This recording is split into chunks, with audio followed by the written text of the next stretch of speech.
Hello everyone, welcome to exam forum के आज video में हम 27 जनवरी 2020 से करंट अफेयर्स के क्वेश्चन डिस्कस करेंगे। और आज की इस वीडियो का जो पीडीएफ फाइल है आपको नीचे डिस्क्रिप्शन बॉक्स में मिल जाएगा, आप वहां से डाउनलोड कर सकते हैं। शायद जो कल का पीडीएफ था अपलोड नहीं हो पाया था, तो उसको भी मैं आज अपलोड कर दिया है। आप साराज्ञान.com वेबसाइट से कल का भी पीडीएफ डाउनलोड कर सकते हैं। तो चलिए शुरू करते हैं अब आज का वीडियो। आज का पहला क्वेश्चन है, हाल ही में भारत का 8वां केंद्र शासित प्रदेश कौन बना है? तो हाल ही में दादर नगर हवेली और दमन दीव भारत का 8वां केंद्र शासित प्रदेश बना है। क्यों? क्योंकि जो दादर नगर हवेली और दमन दीव केंद्र शासित प्रदेश थे, ये अलग अलग केंद्र शासित प्रदेश थे, लेकिन 26 जनवरी 2020 को इन दोनों केंद्र शासित प्रदेश का विलय कर दिया गया, इनको मर्ज कर दिया गया। अब संयुक्त रूप से दादर नगर हवेली और दमन दीव एक केंद्र शासित प्रदेश हो गए हैं, जिसकी नई राजधानी होगी दमन। यहाँ के वर्तमान में एडमिनिस्ट्रेटर हैं प्रफुल्ल पटेल। यहाँ से लोकसभा सीटें हैं 2 और इसका हाई कोर्ट होगा बॉम्बे हाई कोर्ट। ये ऑफिशियल रूप से लागू हुआ 26 जनवरी 2020 को। इसके लागू होने के बाद भारत में अब टोटल राज्य हो गए हैं 28 तथा केंद्र शासित प्रदेश हो गए हैं 8। इससे पहले 31 अक्टूबर 2019 को जम्मू कश्मीर राज्य को बाइफरकेट करके 2 केंद्र शासित प्रदेश बनाए गए थे, जम्मू कश्मीर और लद्दाख। ये हैं भारत के 8 केंद्र शासित प्रदेश जिनकी राजधानियां आपको याद रखना है। जम्मू एंड कश्मीर केंद्र शासित प्रदेश की राजधानियां हैं 2, समर की श्रीनगर, विंटर की जम्मू। दादर नगर हवेली और दमन दीव की अब नई राजधानी होगी दमन। अंडमान एंड निकोबार द्वीप समूह की राजधानी है पोर्ट ब्लेयर। चंडीगढ़ की राजधानी चंडीगढ़। दिल्ली की राजधानी नई दिल्ली। लद्दाख की राजधानी लेह। लक्षद्वीप की राजधानी कवरत्ती। पौंडीचेरी की राजधानी पौंडीचेरी। ये हैं भारत के 8 केंद्र शासित प्रदेश तथा उनकी राजधानियां। क्वेश्चन नंबर 2 है, हाल ही में दुनिया का सबसे ऊंचा गामा रे टेलीस्कोप किस राज्य में स्थापित किया जाएगा? तो दुनिया का सबसे ऊंचा गामा रे टेलीस्कोप स्थापित किया जाएगा लद्दाख केंद्र शासित प्रदेश में, यानी कि इस क्वेश्चन का सही आंसर है ए। आप ये जो फोटो में देख रहे हैं, ये है दुनिया का सबसे ऊंचा टेलीस्कोप, जिसका नाम होगा मेजर एटमॉस्फेरिक सेरेनक्यो एक्सपेरिमेंट टेलीस्कोप, जो कि समुद्र तल से 4300 मीटर की ऊंचाई पर लद्दाख केंद्र शासित प्रदेश में स्थापित किया जाएगा, जिसका काम होगा high energy cosmic gamma ray वायुमंडल से टकराने के बाद उत्पन्न हुई सेरेनक्यो रेडिएशन की लघु रोशनी का पता लगाना।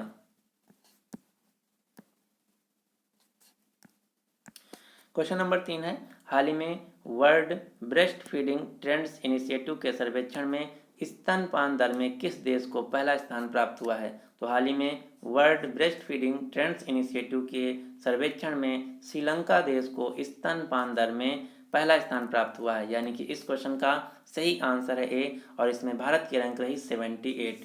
ये सूचकांक दर्शाता है कि किस देश में माताएं अपने शिशुओं को स्तनपान कराती हैं, किस देश में कम कराती हैं, किस देश में ज़्यादा कराती हैं, उसका एक कंपेरिजन दर्शाता है, जिसमें भारत की रैंक रही 78 और नंबर 1 देश रहा श्रीलंका।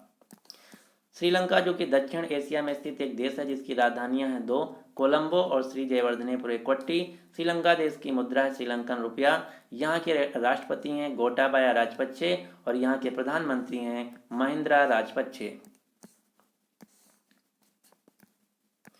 क्वेश्चन नंबर 4 है, हाल ही में किस मंत्रालय ने bill and Melinda Gates foundation के साथ समझौता किया है? तो हाल ही में केंद्रीय ग्रामीण विकास मंत्रालय ने गरीबी को समाप्त करने के लिए भारत से bill and Melinda Gates foundation के साथ समझौता किया है। वर्तमान समय में भारत के केंद्रीय ग्रामीण विकास मंत्रालय के मंत्री हैं नरेंद्र सिंह तोमर, जो कि भारत के कृषि मंत्री भी हैं। इनकी कंस्टिट्यूंसी है, इनका लोकसभा चुनाव क्षेत्र है मुरैना, मध्य प्रदेश। अब आपको केंद्रीय ग्रामीण विकास मंत्रालय के द्वारा चलाई गई एक योजना का नाम याद रखना है। इसका नाम है दीनदयाल अंत्योदय योजना राष्ट्रीय ग्रामीण आजीविका मिशन। इसका एग्जाम में फुल फॉर्म बहुत ज़्यादा पूछा जाता है। क्वेश्चन ऐसे पूछा जाता है कि डे नूलम में एल का मतलब क्या है या फिर एम का मतलब क्या है। तो इस योजना का पूरा नाम है दीनदयाल उपाध्याय अंत्योदय योजना नेशनल रूरल लाइवलीहुड मिशन। यहाँ से एग्जाम में पूछा जाता है एल या एम का मतलब। तो आपको याद रखना है, ये जो योजना है केंद्रीय ग्रामीण विकास मंत्रालय के द्वारा चलाई गई है, जिसके मंत्री हैं नरेंद्र सिंह तोमर। भारत का राष्ट्रीय ग्रामीण विकास एवं पंचायती राज संस्थान National Institute of Rural Development and Panchayati Raj स्थित है तेलंगाना के हैदराबाद शहर में। अब हम देख लेते हैं कि bill and Melinda Gates foundation क्या है।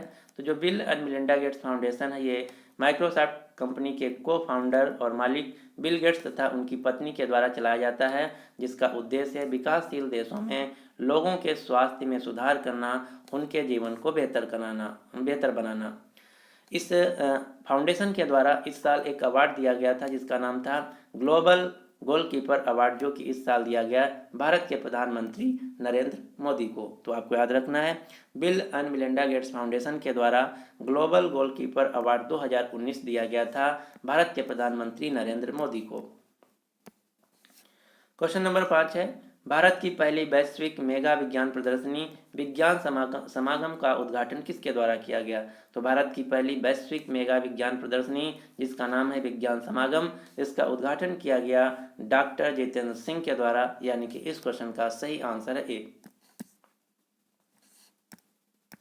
आप ये जो फोटो में देख रहे हैं डॉक्टर जितेंद्र सिंह, जो कि वर्तमान में north eastern region public grievance and pension, department of atomic energy and department of space मंत्रालय के मंत्री हैं। अब हम देख लेते हैं कि विज्ञान समागम क्या है, इसका मतलब क्या है। तो जो विज्ञान समागम प्रदर्शनी है, यह मौलिक विज्ञान और अनुसंधान पर अंतर्राष्ट्रीय सहयोग के लिए भारत के योगदान और मेगा विज्ञान परियोजनाओं, उद्देश्य, उद्योग, शिक्षा संस्थानों के लिए एक सामान्य इंटरेक्टिव मंच है, जिसका आयोजन किया गया दिल्ली शहर में और इसका उद्घाटन किया गया डॉक्टर जितेंद्र सिंह के द्वारा।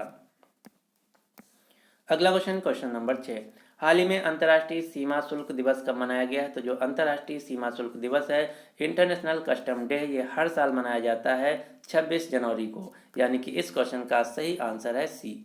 क्यों? क्योंकि 26 जनवरी 1952 को विश्व सीमा शुल्क संगठन वर्ल्ड कस्टम ऑर्गेनाइजेशन का स्थापना हुआ था, इसीलिए हर साल 26 जनवरी को मनाया जाता है विश्व सीमा शुल्क दिवस। वर्ल्ड कस्टम ऑर्गेनाइजेशन का मुख्यालय है बेल्जियम देश की राजधानी ब्रुसेल्स में। अब आपको ब्रुसेल्स से इसके अलावा 3 संगठन और नाम याद रखने हैं। ब्रुसेल्स में ही है नाटो का मुख्यालय, ब्रुसेल्स में ही है यूरोपियन यूनियन का मुख्यालय और यहीं पर है वर्ल्ड स्टील एसोसिएशन का मुख्यालय। तो ये 4 संस्थान के नाम आपको याद रखना है, World Custom Organisation, North Atlantic Treaty Organisation, European Union, World Steel Association. इन सभी संस्थानों का मुख्यालय है बेल्जियम की राजधानी ब्रुसेल्स में। अब हम देख लेते हैं जनवरी माह में मनाए गए अब तक के सभी दिवस, जैसे 4 जनवरी को विश्व ब्रेल दिवस, 9 जनवरी को भारतीय प्रवासी दिवस, 10 जनवरी को विश्व हिंदी दिवस, 12 जनवरी को राष्ट्रीय युवा दिवस, 14 जनवरी को सशस्त्र बल भूतपूर्व सैनिक दिवस, 15 जनवरी को भारतीय सेना दिवस, 24 जनवरी को राष्ट्रीय बालिका दिवस, 24 जनवरी को ही अंतर्राष्ट्रीय शिक्षा दिवस, 25 जनवरी को राष्ट्रीय मतदाता दिवस और राष्ट्रीय पर्यटन दिवस अभी तक मनाए गए हैं। क्वेश्चन नंबर 7 है, हाल ही में यूरोपियन यूनियन ने यूनाइटेड किंगडम में अपने पहले राजदूत के रूप में किसे नियुक्त किया है? तो हाल ही में यूरोपियन यूनियन ने यूनाइटेड किंगडम में अपने पहले राजदूत के रूप में नियुक्त किया है जायो वाले डी अल्मेडिया को, यानी कि इस क्वेश्चन का सही आंसर है सी। और यहाँ पर एक शब्द लिखा है पहले। पहले का मतलब क्या है? क्योंकि जो यूरोपियन यूनियन है ये एक 28 यूरोपियन देशों का संगठन है जिसका यूके भी पार्ट था, लेकिन हाल ही में जो यूनाइटेड किंगडम है ये यूरोपियन यूनियन से अलग हो गया है। तो अब यूरोपियन यूनियन में टोटल 27 यूरोपियन देश बचे हैं, जिनमें से यूनाइटेड किंगडम अलग हो गया है। तो अब यूरोपियन यूनियन ने यूनाइटेड किंगडम में क्योंकि अलग हो गया है, तो यहाँ पर अपना नया राजदूत, जो कि पहला राजदूत है, नियुक्त किया है जायो वालेडी अल्मेडिया को, जो कि पुर्तगाल देश से हैं। तो आपको याद रखना है, यूरोपियन यूनियन ने यूनाइटेड किंगडम देश में अपना पहला राजदूत नियुक्त किया है जायो वालेडी अल्मेडिया को, जो कि पुर्तगाल देश के एक डिप्लोमेट हैं। यूरोपियन यूनियन जो कि 28 देशों का एक यूरोप के देशों का एक संगठन था, पॉलिटिकल और इकोनॉमिकल, जिसमें से यूनाइटेड किंगडम अब अलग हो गया। तो अब टोटल 27 देश बचे हैं। यूरोपियन यूनियन की राजधानी है, इसका हेडक्वार्टर है बेल्जियम की राजधानी ब्रुसेल्स में। यूरोपियन यूनियन जो बैंक है इसका मुख्यालय जर्मनी के फ्रैंकफर्ट में। यूरोपियन यूनियन बैंक की प्रेसिडेंट हैं, हेड हैं क्रिस्टीन लेगार्डे, जो कि फ्रांस देश से हैं। तो इतने क्वेश्चन आपको यूरोपियन यूनियन से याद रखना है। ये क्वेश्चन मोस्ट इंपॉर्टेंट है। अगर क्वेश्चन पूछा जाए कि हाल ही में यूरोपियन यूनियन से कौन सा देश अलग हुआ है? तो उत्तर होगा यूनाइटेड किंगडम, जिसका नाम दिया गया है ब्रेक्जिट। क्वेश्चन नंबर 8 है, हाल ही में विनय सिन्हा का निधन हुआ है। तो आपको बताना है कि विनय सिन्हा एक प्रसिद्ध डैश क्या थे। तो विनय सिन्हा जो कि एक प्रसिद्ध फिल्म निर्माता थे, फिल्म डायरेक्टर थे, इनका हाल ही में निधन हो गया है। आप ये जो फोटो में देख रहे हैं ये हैं विनय सिन्हा, जो कि एक मशहूर फिल्म निर्माता थे, इनका हाल ही में निधन हो गया है। इनके द्वारा बनाई गई फिल्में थी जैसे चोर पुलिस, अमीर आदमी गरीब आदमी, अंदाज अपना अपना, नसीब। ये सभी जो फिल्में हैं विनय सिन्हा के द्वारा बनाई गई थी, जिनका हाल ही में निधन हो गया है। क्वेश्चन नंबर 9 है, हाल ही में गंगा वोल्गा सभ्यता वार्तालाप किस शहर में हुई है? तो हाल ही में गंगा वोल्गा सभ्यता वार्तालाप का आयोजन हुआ है भारत की राजधानी नई दिल्ली में, यानी कि इस क्वेश्चन का सही आंसर है बी। गंगा जो कि भारत की सबसे लंबी नदी है, ओल्गा जो है यह यूरोप महाद्वीप तथा रूस देश की सबसे लंबी नदी है। तो इसी पर आधारित गंगा वोल्गा सभ्यता वार्तालाप का आयोजन हुआ है भारत की राजधानी नई दिल्ली में। जो ओल्गा नदी है ये कैस्पियन सागर में गिरती है, जबकि जो भारत की जो गंगा नदी है ये बे ऑफ बंगाल में गिरती है, बंगाल की खाड़ी में। क्वेश्चन नंबर 10 है, हाल ही में महाराष्ट्र सरकार ने agri business and rural transformation project के लिए किसके साथ $210 मिलियन के ऋण समझौते पर हस्ताक्षर किए हैं? तो हाल ही में महाराष्ट्र सरकार ने एग्री बिजनेस और रूरल डेवलपमेंट ट्रांसफॉर्मेशन प्रोजेक्ट के लिए विश्व बैंक से $210 मिलियन का लोन लिया है, यानी कि इस क्वेश्चन का सही आंसर है ए, विश्व बैंक। जो विश्व बैंक है इसका मुख्यालय है अमेरिका के वाशिंगटन डीसी शहर में। इसकी स्थापना हुई थी 1944 में। वर्तमान समय में विश्व बैंक के हेड हैं, अध्यक्ष हैं, प्रेसिडेंट हैं डेविड मालपास, जो कि अमेरिका देश से हैं। अब यहाँ से एक क्वेश्चन याद रखना जो कि मोस्ट इंपॉर्टेंट है। विश्व बैंक की पहली महिला प्रबंध निदेशक एमडी और मुख्य वित्तीय अधिकारी यानी कि चीफ फाइनेंशियल ऑफिसर बनी हैं अंशुला कांत, जो कि भारत देश से हैं। ये क्वेश्चन बहुत ही इंपॉर्टेंट है, आपको याद रखना है। विश्व बैंक की पहली महिला प्रबंध निदेशक यानी कि एमडी एवं मुख्य वित्तीय अधिकारी चीफ फाइनेंशियल ऑफिसर सीएफओ बनी हैं अंशुला कांत, जो कि भारत देश से हैं, रुड़की शहर से, रुड़की उत्तराखंड से हैं। अगला क्वेश्चन, क्वेश्चन नंबर 11, हाल ही में विश्व के सबसे छोटे सोने के सिक्के का उत्पादन किस देश में किया गया है? या फिर क्वेश्चन ऐसे भी पूछा जा सकता है कि हाल ही में विश्व के सबसे छोटे सोने सिक्के को किस देश के द्वारा बनाया गया है? तो इसको बनाया गया स्विट्जरलैंड देश के द्वारा, यानी कि इस क्वेश्चन का सही आंसर है ए। आप ये जो फोटो में देख रहे हैं ये हैं दुनिया के सबसे छोटे सोने के सिक्के, जिनका व्यास होगा 2.96 मिलीमीटर, इनका वजन होगा 0.063 ग्राम। ये इतने सिक्के छोटे हैं कि इनको देखने के लिए खास मैग्नीफाइंग ग्लास की ज़रूरत होगी, और इनके एक तरफ महान वैज्ञानिक अल्बर्ट आइंस्टीन की जीभ दिखाती हुई आकृति उकेरी गई है। तो आपको याद रखना है दुनिया के सबसे छोटे सोने के सिक्के बनाए गए हैं स्विट्जरलैंड देश के द्वारा। स्विट्जरलैंड जो कि यूरोप महाद्वीप का एक देश है, जिसे धरती का स्वर्ग भी कहा जाता है। यहाँ की मुद्रा है स्विस फ्रैंक और यहाँ की राजधानी है बर्न।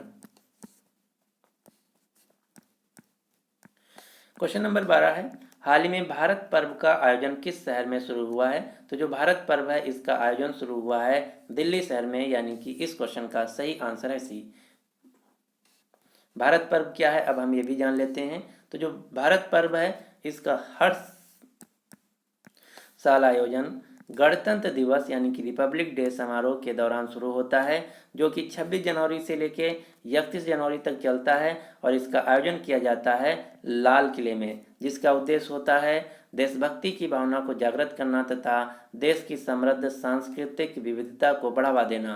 तो आपको याद रखना है जो भारत पर्व है इसका आयोजन शुरू हुआ है दिल्ली के लाल किले में। तो ये थे आज के हमारे करंट अफेयर्स के क्वेश्चन। अब आपके लिए क्वेश्चन क्या है कि हाल ही में जानवरों के लिए भारत का पहला युद्ध स्मारक वार मेमोरियल किस शहर में बनाया गया है? तो इस क्वेश्चन का जो सही आंसर है आपको नीचे कमेंट बॉक्स में देना होगा। अगर आपको वीडियो पसंद आता है तो प्लीज़ इस वीडियो को लाइक कीजिए।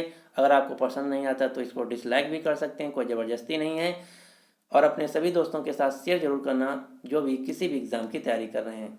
अगर आप इसी प्रकार से डेली करंट अफेयर्स के क्वेश्चन के वीडियो को देखना चाहते हैं तो आप हमारे चैनल को सब्सक्राइब करके नोटिफिकेशन बेल को ऑन कर लीजिए ताकि आपको डेली मॉर्निंग में करंट अफेयर्स का वीडियो मिलता रहे। So finally thanks for watching exam forum. फिर मिलते हैं कल सुबह 5 बजे हम आपसे।